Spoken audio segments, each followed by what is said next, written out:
People were being hit with stones, and unfortunately, then there were some stones thrown back.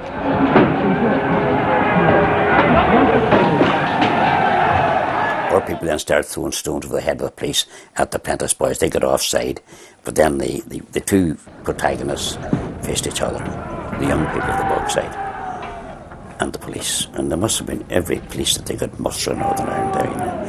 And they hung back. To be fair to the police, I think they took the full rattle of the stones for about 2 hours before they moved. And there was a tumultuous cheer in the Bogside when the police got on their vehicles and made the charge into the Bogside. And once the situation was reached where there were RUC people in William Street, in the Bogside, then it seemed to many Bogsiders that was the start of it, that the attack on the Bogside had begun. The police have just made their first baton charge. They're now inside the Bogside area. The crowds are pushing them back. There's been another fusillade of stones flying into the police. They so far are standing their ground, but for the first time they've taken to throwing the stones back into the crowds. Although many of the apprentice boys left the area, a number of young loyalists remained, seeking an opportunity to attack the nationalist Bogsiders, regarding them as a threat to the Unionist state.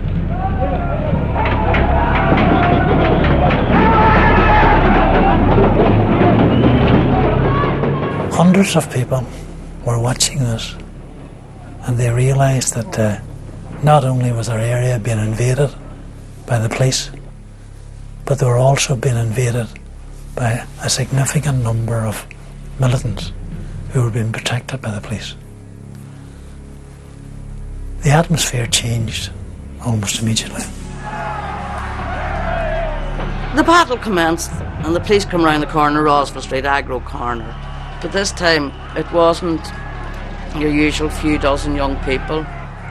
There were hundreds of people of all ages. Respectable citizenry with anger on their faces. I must stress all ages, and I knew then they're not going to win this. The Derry Citizens Defence Association put their plans into action. A headquarters was rapidly established in the house of Paddy Doherty in the heart of the Bogside. Many local youths who were not involved with the Defence Association also made preparations for battle.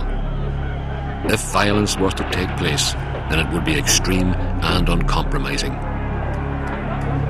So I said to Sean Keenan, we had been trying to collect a little bit of money, you know, for the civil rights movement at the time, and I said, Sean, have we any money? He says, I think we have £87. I said, what a bloody way to start a war. So I took the £87 and I went outside, and there were two of our stewards were there. I said, go and buy petrol. And burn everything from here to the stand barracks and take out the stand barracks. That's the order. The Bogside itself was actually a building site at this point. You know, so you didn't need to bring down lorry loads of bricks and rocks. You know, what slabs on the road that we hadn't already lifted, we could still lift and use. Petrol was requisitioned and bottles secured from the local dairy so that petrol bombs could be manufactured in large numbers and taken to the front lines. The petrol bomb consisted of a milk bottle in which you poured petrol, flour, sugar, and then you took a piece of cloth, dipped it in petrol, stuck it into the neck of the bottle, and that was the wick. The wicks weren't sticking on, the petrol bombs were useless. And my mother and the other woman on the street, all of whom had worked in shirt factories and had experience of assembly line management, took over the petrol bomb station down there. So the bottles came flowing through regularly. Because they were all used to cooking, the exact amount of ingredients were put in: petrol, sugar, flour, and they made very good wicks. And when I watched those women make those petrol bombs, I knew that the revolution had come.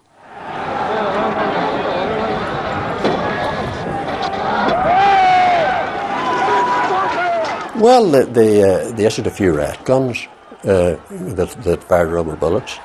But the one occasion that I saw them used, the gunners only had 10 rounds each or something, and when they were when they were finished, that was it.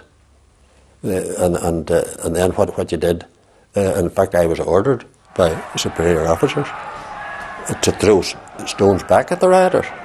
You know, which is an awful thing for police to have to do. Your object was to stop rioters encroaching on the commercial centre of the city. That was your duties. Don't let them into the centre of the cities. So you baton charged, you retreated, you baton charged, you retreated. You had to stand there and wait for them for the next charge to come from them. It was a very sad situation there that we were put into. But it wasn't the fault of the men on the ground. It was the fault of further up the command.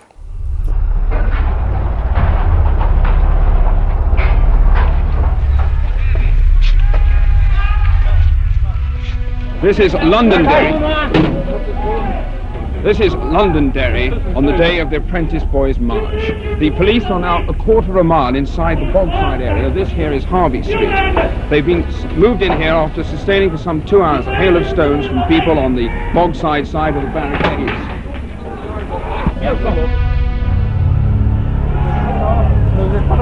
Come back up here, boys. Come up here. Well, my memory of it was that it actually started while I was at work.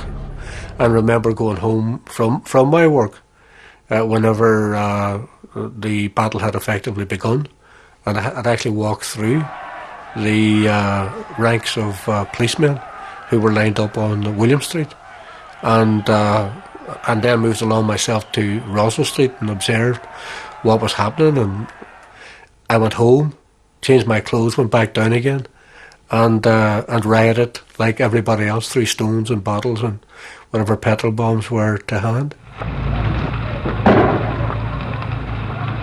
We organised barricades. We briefed local people about where barricades should be, agreed with them. They were going to put up barricades wherever they liked, and there wasn't much we could do about it. But I'm trying to persuade them to be sensible and not, we didn't want 6 barricades in the one street. You know?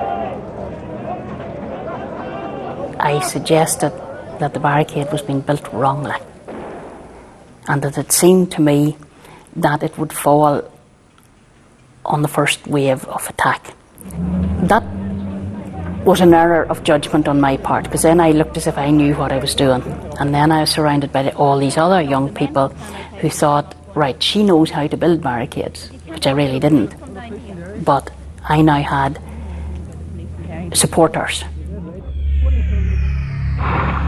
That evening, the RUC became the first police force in the United Kingdom to use CS gas upon its civilian population. The gas was pumped into the Bogside in large quantities, causing widespread breathing and respiratory problems for the whole population, whether rioters or not. This presented an unexpected challenge for the volunteers manning the first aid stations, which had sprung up around the Bogside to treat the injured. The whole of Derry was kind of covered in this cloud of tear gas. We really were at a loss on what way to treat it, because we had really been taught basic first aid. We'd never been taught how to manage tear gas, which turned out to be CS gas. I was amazed, because not only were their eyes inflamed and watery, but an awful lot of them couldn't even breathe.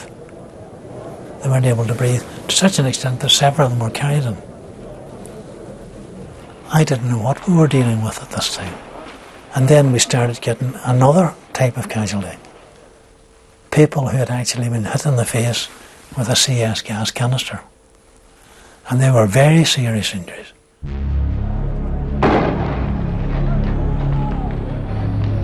By the next morning, the battle had taken a further turn, with a group of young rioters encamped on the roof of the high Roswell Flats at the mouth of the Bogside.